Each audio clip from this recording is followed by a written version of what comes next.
Okay, so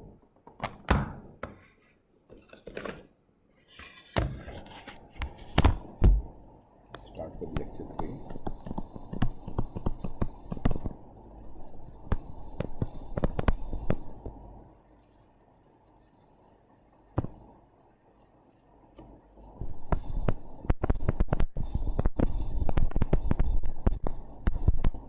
Bases and dimensions.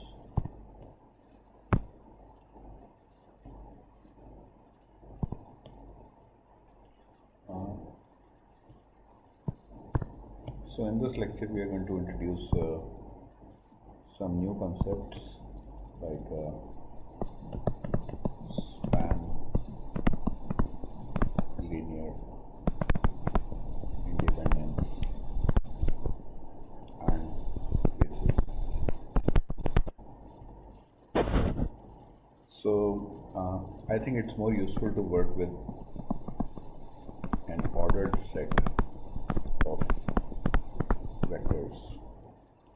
And what do you mean by an ordered set? Well, basically it means that first of all, we represent the ordered set by this guy, where the ordering of the vectors is important. This is an ordered set, and as opposed to this is an unordered set. And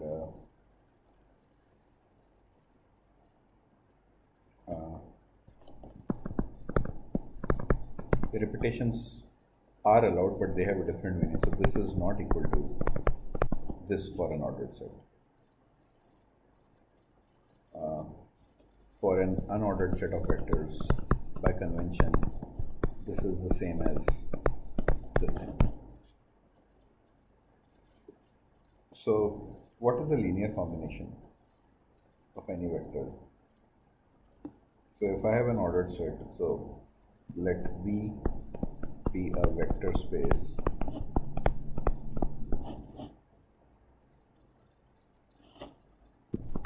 over a field F, and we have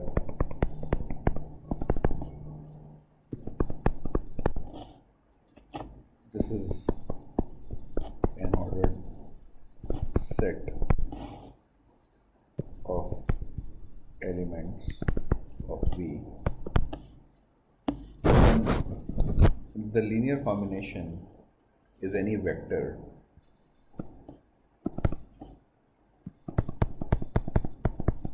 of the form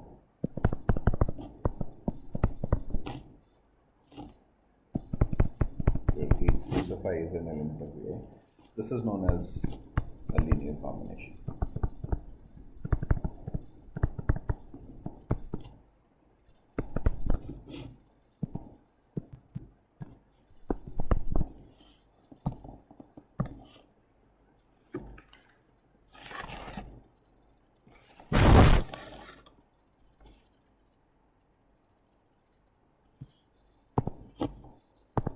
So for example,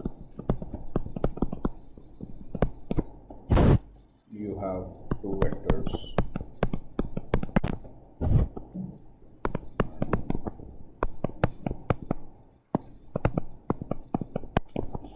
these guys. The linear combination will have the form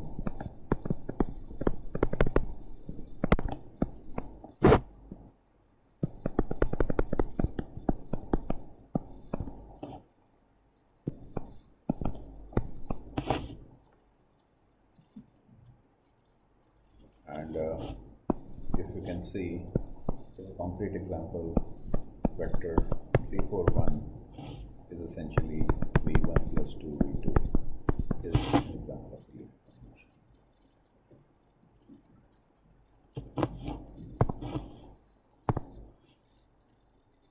So the set of all vectors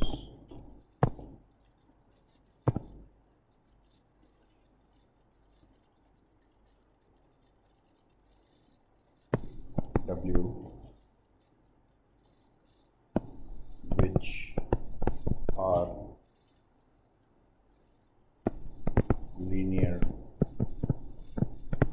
combinations of V1, V2,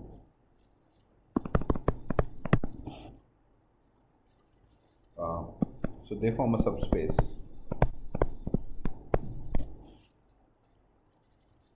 W of the vector space, and this is the subspace spanned by the set. Subspace spanned by the set.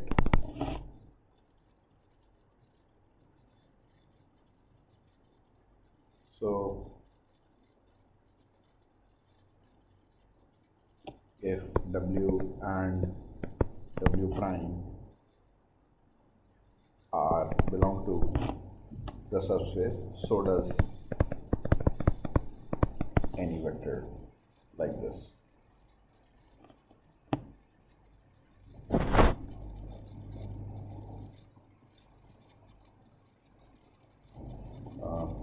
Of course, for the subspace we need the zero vector, and we know that 0 is equals to,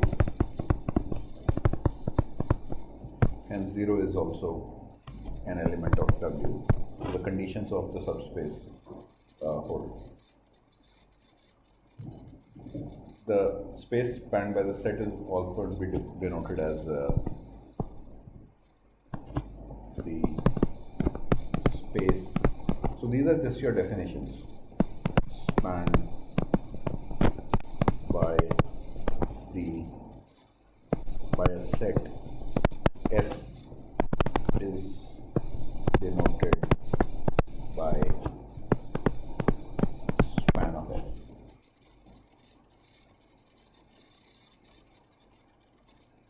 So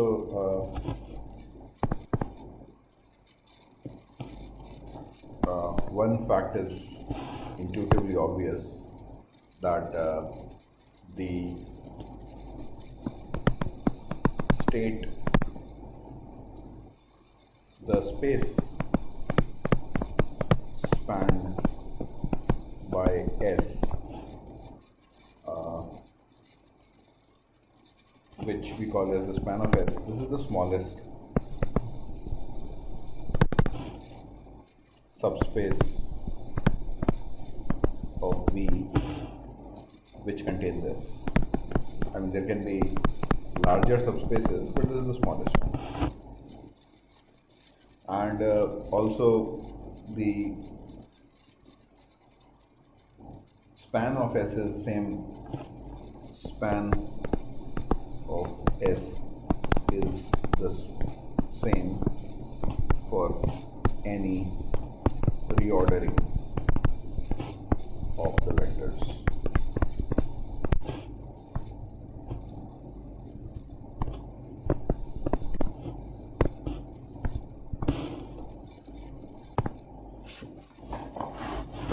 So there is a proposition in Artin which is somewhat obvious. Let S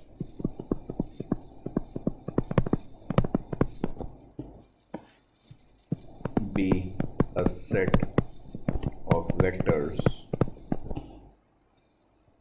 of V, and let W be a subspace of V. Now if S is a subset of W, then span of S is also a subset of W. Well, that's obvious in the sense W is closed under addition and scalar multiplication. So if S is a subset of W, this implies that any linear combination of S is in W2. Hence, span of S will be entirely contained in W. So now we come to the concept of linear independence.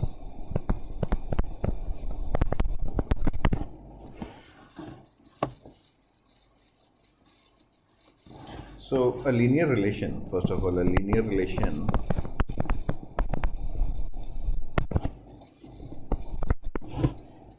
between vectors among vectors v1, v2, vn is any relation of the form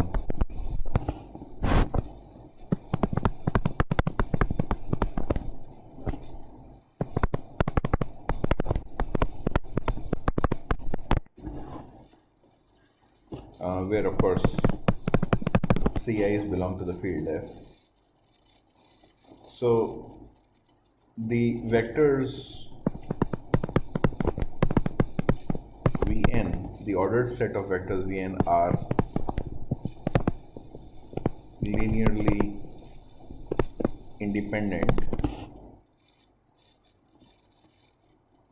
if there is no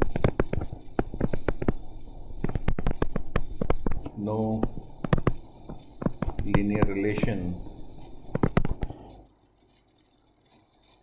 among the vectors in the set except for the trivial one, except for when all of the coefficients are 0.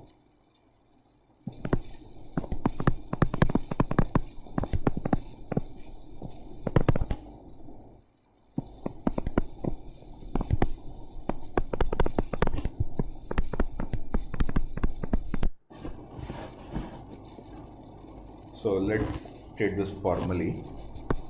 Let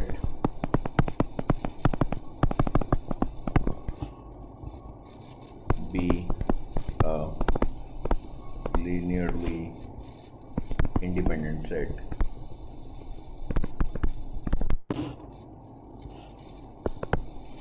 then from the equation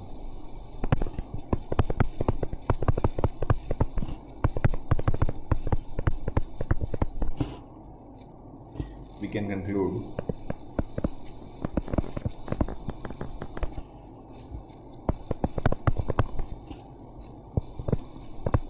all the Ci's are zeros. So of course this goes the other way around also. The converse statement is also true, that if I am given any relation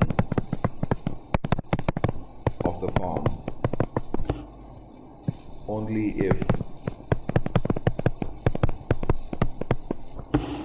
then this implies linear independence.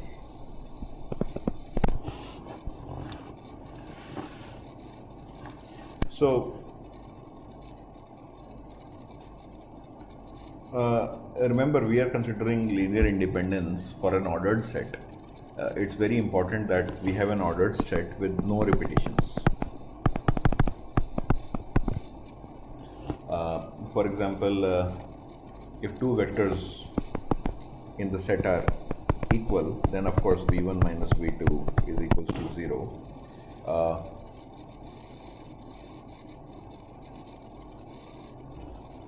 So this is a linear relation without the coefficients being 0.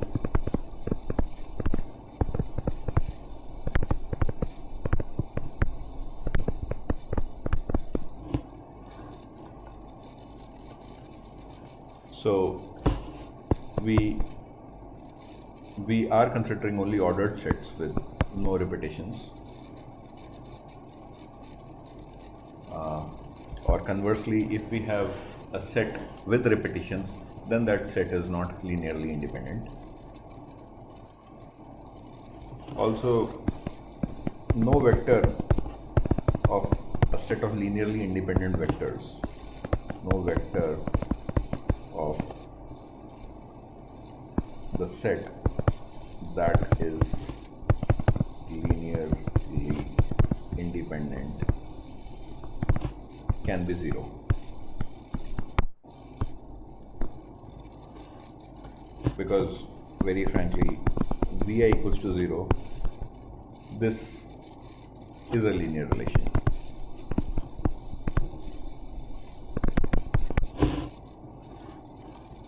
Of course, the set that is not linearly independent is called as linearly dependent set.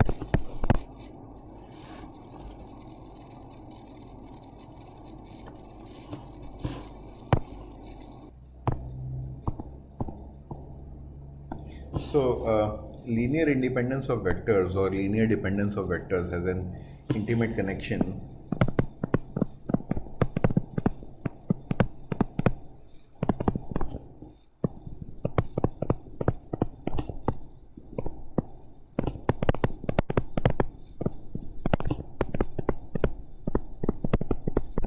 with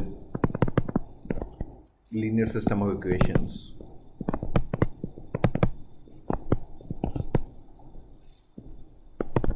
So we'll see an example first. So let the vectors be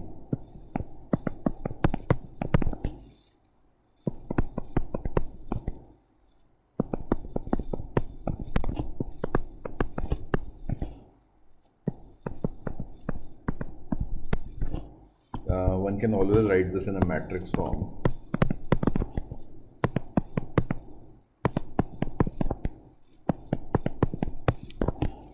Now, what would be a typical linear combination? This would be something like x1 v1 plus x2 v2 plus x3 v3, which in our jargon of matrix multiplication is simply sum ax for a vector x as x1, x2, x3. Indeed, you can check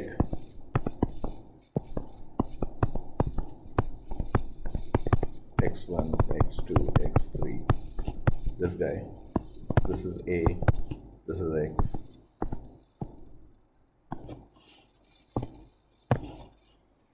And let's try to solve this equation, Ax equals to 0. Now, for a linearly independent set of vectors,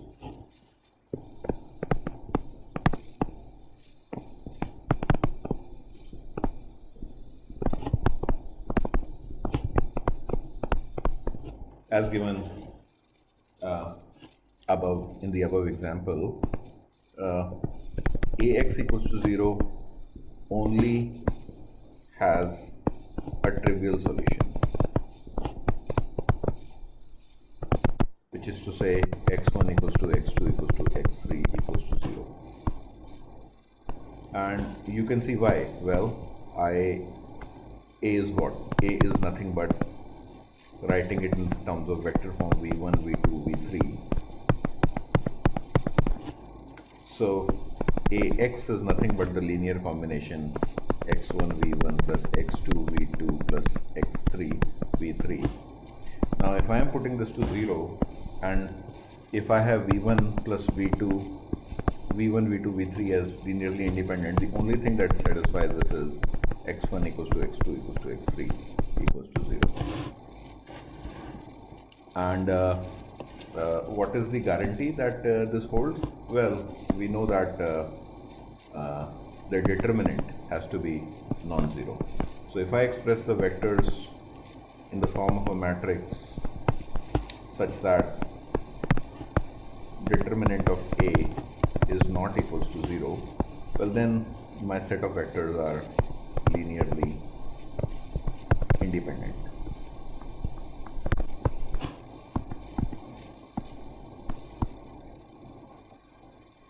Now, what happens if I add the fourth vector into the mix? So add a fourth vector. So now what do I have? I have another matrix A as 1, 0, 1, 1, 2, 0, 2, 1, 2, and some vector v4. And now my equation would look like A prime x would look like sum x1, x2, x3, x4. I solve for it, now if I expand this matrix, I'll have three equations. This is matrix multiplication is going to give me three equations. I'll have three equations in four unknowns: x1, x2, x3 and x4. And such an equation always has a non-trivial solution. So it does have a solution other than x1 equals to x2 equals to x3 equals to x4 equals to 0. So hence I do not have four vectors above as linearly independent, meaning I'll have a non-trivial solution to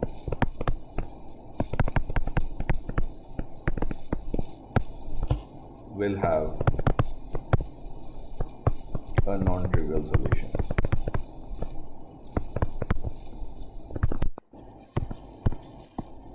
So generalizing this, here our vectors were having in the space of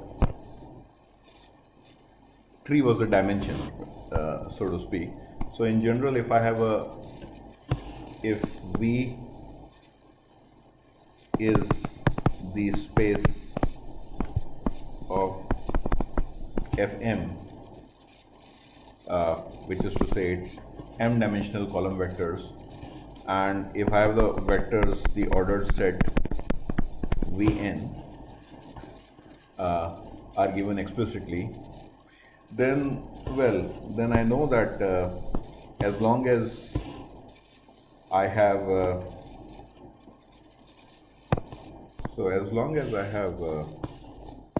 m greater than n, then I can always have I have the possibility of I would say greater than or equal to n of linearly independent vectors. But the moment n is greater than m, then I'll always have m equations in n unknowns, and this always has a non-trivial solution, and hence the vectors from the set will not be linearly independent.